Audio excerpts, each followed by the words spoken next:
trying to bring all the aspects of a state fair and a county fair here to Long Island. We're really the only county-type fair on Long Island. We have all the agriculture, all the entertainment, and the rides as well. Everything is portable and mobile, but we choose the best aspects that's out there, the best entertainment, the best rides, the best that the country has to offer in the industry, and we bring it together. We're a Long Island-based company. We bring it here to Long Island and assemble it and make it one big fair for everybody.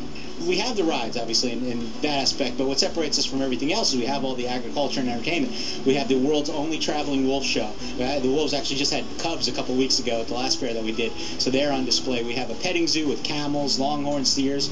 The Wild West show, Frontier Circus, has the animals that built America. They have the Morgan horses, the first horse introduced in the United States, and a lot about the history of the Wild West. I got out of the military and I wondered what I was going to do with the rest of my life, and I joined the carnival for 1 year to help my brother 33 years ago. Never did I dream that my career would end up managing one of the most successful carnivals in the world. This is the James E. Strait Shows that's been playing the New York State Fair for almost 50 years. We come into town normally on a 100-car train. But you know, I spent 30 years trying to figure out how to get our train on Long Island. So we eventually had to give up with that, put it on trucks and truck it here. My God, you got a Zyklon roller coaster sitting on top of the hill up there, completely refurbished, and you got a giant wheel all the way from Holland that's 126 feet in the air, which has one of the most sophisticated light systems, LED new light packages in the world. But the real thing is we've got two historical rides here from Coney Island all the way back to the 30s that we completely restored, brought them out, and now we have them on the show. So somebody here will probably recognize them as a child going back in time, and they would have ridden the Mingo's fire engine or the pony cart. Originally from Texas via Florida, all the way up here in New York. I'll be doing trick roping like Will Rogers did back in the 20s and 30s. Bull whips, just like Lash LaRue did back in the black and white era of the movies. I cut targets and I spin ropes, jump through them left and right, up and down. I got in the habit of it. My daddy taught me, and then I bought some ropes from the ropers, some retired guys. I kept on practicing with it, got some lessons from the guys. And it was one of those things, some people take up golf, hockey, things like that.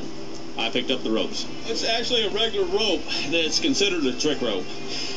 Back in the old days, like I said earlier, Will Rogers and stuff, all the ropes that they had in the 20s and 30s were 100% 14 gauge cotton Samson spot cord. All this is basically 14 gauge Samson cotton spot cord, no nylon cord in the middle of it. That's it. This end here is called the Honda, just a regular bowling knot. This one's 5 inches long. Got a piece of flank leather on the end of it, which I tie myself, got a little muddy there. But it acts like a glove on my hand.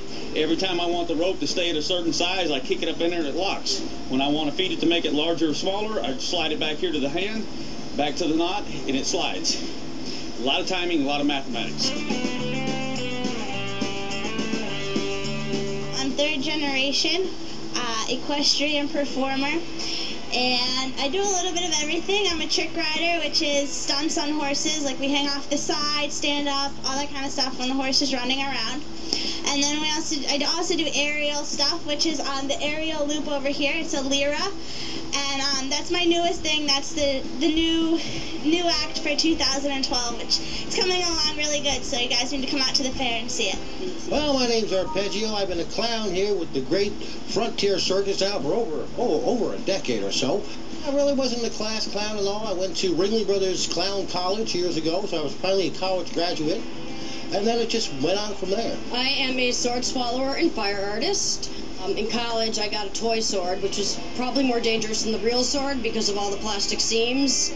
And after I graduated, I went to a sword store. I said, hey, you know, I think I can swallow these swords. Can you find me a safe one? And they found me one, very similar to the one that I have here. I swallowed it right in the store and I bought it. What I do is authentic. I would not try it if I were you. Don't do it. You'll end up a human shish kebab without the proper training. We do a big magical illusion show, like Las Vegas style, you know, lots of animals, animal productions, big stage illusions. We've got a big spiker illusion where the spikes fall down through the box, person disappears.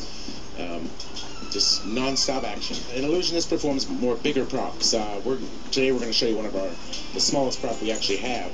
Most of our stuff is, pretty large props that people do inside and things like that. I mean, a close-up, it's like close-up magicians, they'll show you cards or coins and different things. And as easy as 1, 2, 3. Balloon magically turns into a what?